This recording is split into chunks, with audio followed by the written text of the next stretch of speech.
On a vu précédemment que, lors de la réaction inflammatoire, les phagocytes parviennent, le plus souvent, à stopper rapidement l'infection. Mais malheureusement, certains microbes sont résistants et l'infection peut ensuite évoluer. À la plaie, le pus se forme, un liquide lipidique contenant des globules blancs morts et des microbes, de sorte que d'autres réactions. Quelle est la réaction de l'organisme si les phagocytes ne parviennent pas à éliminer les antigènes? Découvrons la réaction de l'organisme quand les phagocytes ne parviennent pas à éliminer les antigènes. Exercice intégré. L'analyse du sang d'une personne atteinte de tétanos pour la première fois a montré une augmentation du nombre du lymphocyte B, globule blanc. L'apparition d'anticorps dans son sang. Le graphique ci-dessous représente l'évolution des anticorps dans le sang de cette personne en fonction du temps en jours. Mais qu'est-ce qu'un anticorps? Un anticorps est une substance produite par les lymphocytes B, globules blancs, dans un organisme vivant pour détecter et neutraliser les agents pathogènes, antigènes. Un antigène est toute substance étrangère à l'organisme capable de déclencher une réponse immunitaire.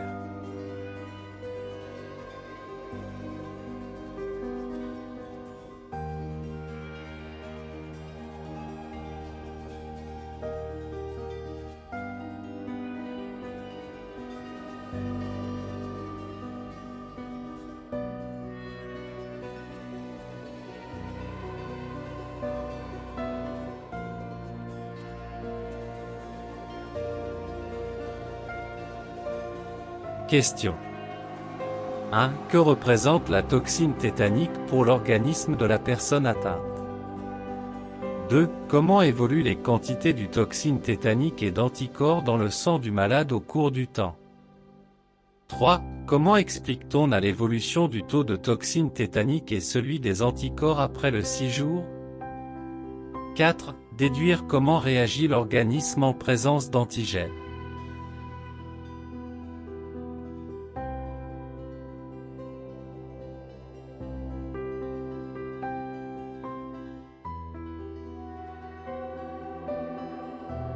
Réponse 1. La toxine représente un antigène, c'est-à-dire un élément étranger pour l'organisme. 2. La quantité d'antigène croît, passe par un maximum, puis diminue progressivement. La quantité d'anticorps augmente à partir du 6e jour.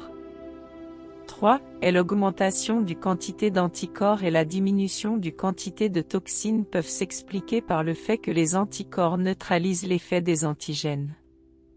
4. Les lymphocytes B prolifèrent et produisent des anticorps qui neutralisent les antigènes.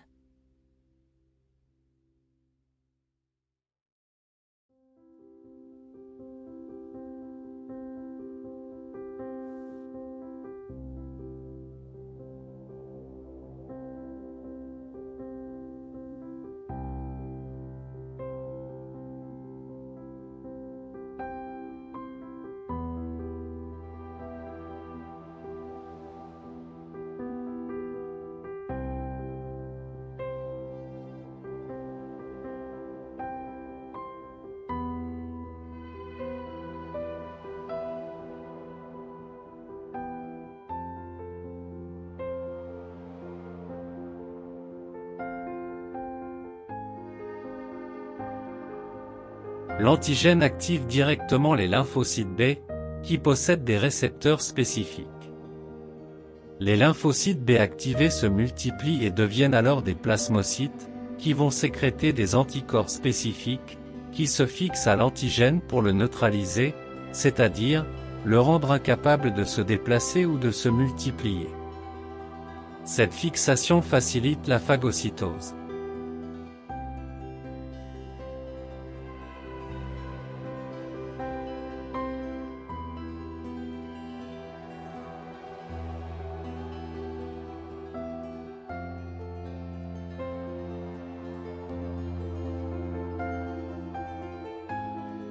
Bilan. Si les phagocytes ne parviennent pas à éliminer les antigènes, elles activent directement les lymphocytes B, qui possèdent des récepteurs spécifiques. Les lymphocytes B activés se transforment en plasmocytes, qui vont sécréter dans le sang des anticorps qui neutralisent les antigènes et favorisent la phagocytose.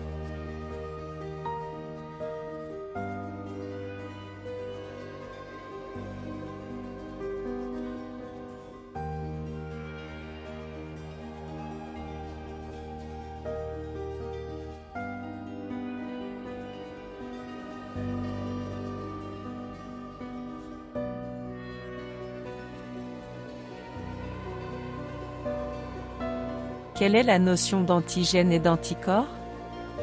L'antigène, Arg, est toute molécule susceptible d'être reconnue comme étrangère par l'organisme, non soi, et de déclencher une réaction de défense, réaction immunitaire. L'anticorps est une molécule protéique en forme de Y fabriquée par les lymphocytes B qui se fixent aux antigènes, les neutralisent et facilitent la phagocytose.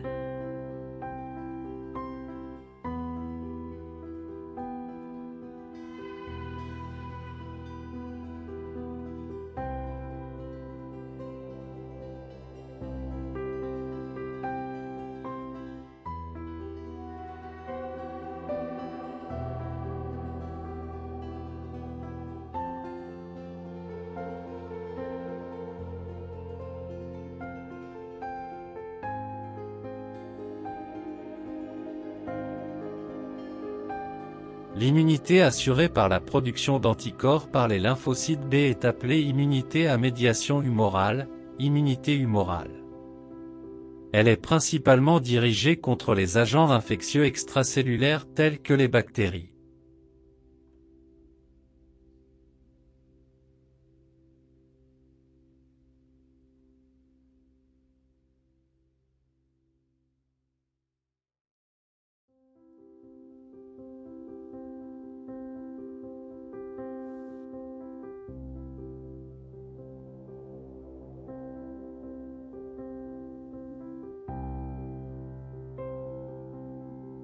Quelles sont les caractéristiques de l'immunité humorale? Exercice intégré. Un cheval a été vacciné 2 fois de suite par un anatoxine tétanique et anatoxine diphtérique. Les résultats sont enregistrés dans le graphique suivant. Remarque l'anatoxine, toxine atténuée qui a perdu sa capacité pathogène, mais qui a une forme semblable à la toxine.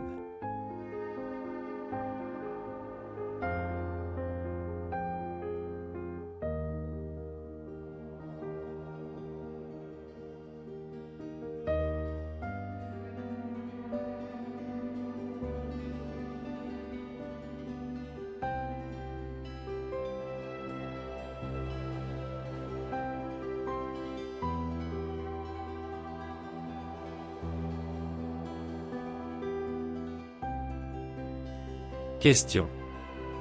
1. Comment était la réaction du système immunitaire du cheval? A. Après la première injection.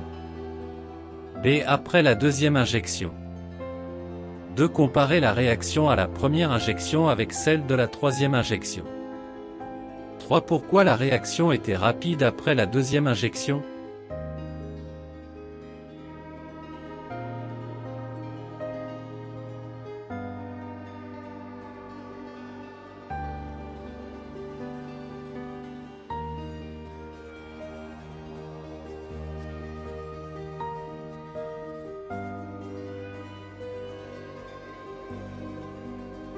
Réponse. A. La réponse primaire est lente, après 6 jours, et la production des anticorps est faible. 1B. Dans la réponse secondaire, la production des anticorps est plus rapide, même jour, plus importante en quantité et plus longue dans le temps. 2. La réaction à la troisième injection est semblable à la réaction primaire, il ne s'agit donc pas d'une réponse secondaire. L'immunité humorale est donc spécifique.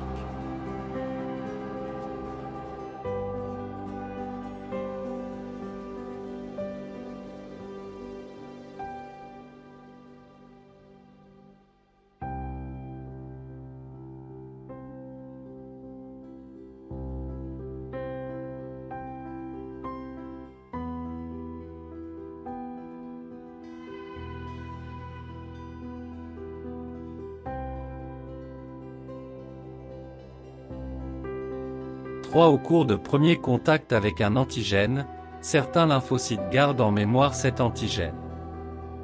Lors d'un contact ultérieur avec le même antigène, la production d'anticorps sera plus rapide et plus efficace. Notre organisme possède donc une mémoire immunitaire.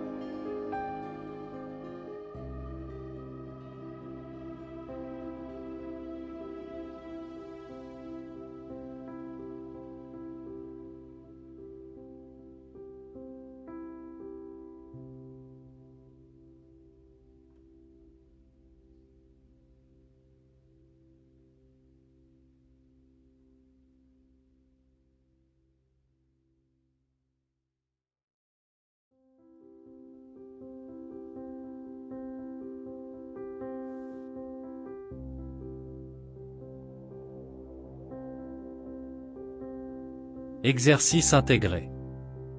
Pour étudier les propriétés de l'immunité humorale, on procède aux expériences suivantes. On injecte à une souris saine la toxine tétanique. Il en résulte la mort de la souris. Interprétation, est-ce un meurt à cause du tétanos, lequel est causé par les toxines du tétanique et elle n'est pas immunisée contre le tétanos.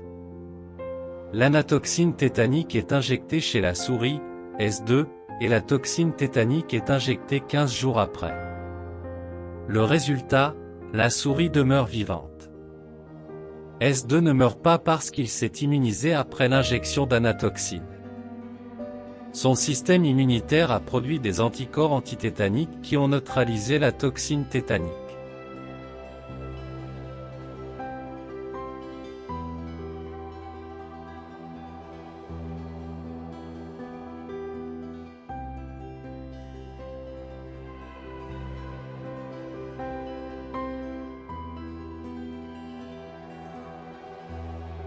L'anatoxine tétanique est injectée à la souris S3, suivie de la toxine diphtérique 15 jours plus tard. Résultat, la mort de la souris. Interprétation, S3 meurt car il est immunisé contre le tétanos et non pas contre la diphtérie, les anticorps sont donc spécifiques. Autrement dit, un anticorps ne peut se lier qu'à un seul antigène, car il existe une complémentarité entre eux. Les réactions antigène-anticorps peut donc être assimilée à celui d'une clé, l'antigène, qui s'insère dans une serrure, le site anticorps. Expérience, on injecte l'anatoxine tétanique à la souris S4. 15 jours plus tard on prend le sérum de S4 et on l'injecte à S5 et on lui injecte la toxine tétanique. On signale que le sérum est le plasma sanguin dépourvu d'une protéine. Le résultat, la souris survit. Interprétation, S5 survit grâce aux anticorps contenus dans le sérum de S4 immunisé contre le tétanos. L'immunité a été transférée de S4 à S5 au moyen de sérum, connu sous le nom de sérothérapie.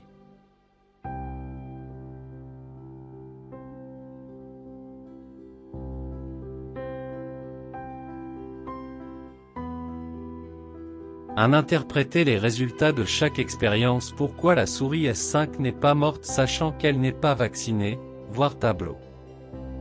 2. Déduire les propriétés de l'immunité humorale.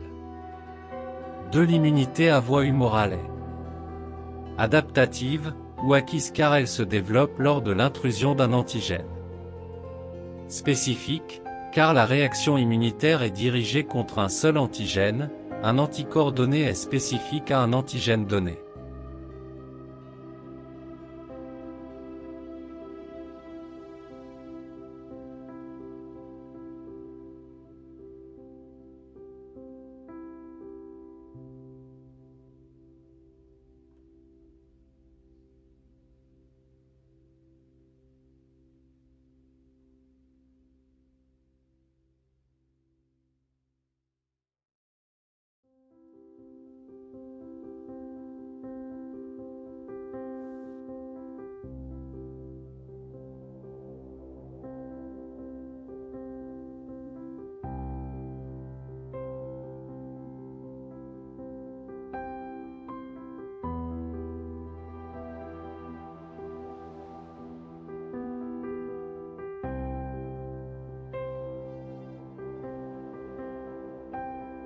Bilan.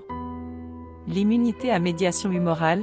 Cette immunité est impliquée lorsque l'immunité innée ne parvient pas à supprimer les antigènes de source extracellulaire. Elle se caractérise par la production d'anticorps spécifiques par les lymphocytes B. Les anticorps se lient aux antigènes, ce qui va conduire à l'élimination ou la neutralisation de l'agresseur. Cette réponse immunitaire humorale réagit d'une part par la production d'anticorps et d'autre part par les cellules mémoire lymphocytaires. Mais est-ce que toutes les réactions immunitaires sont humorales? C'est ce qu'on va voir dans la prochaine partie de l'immunité, Inch'Allah.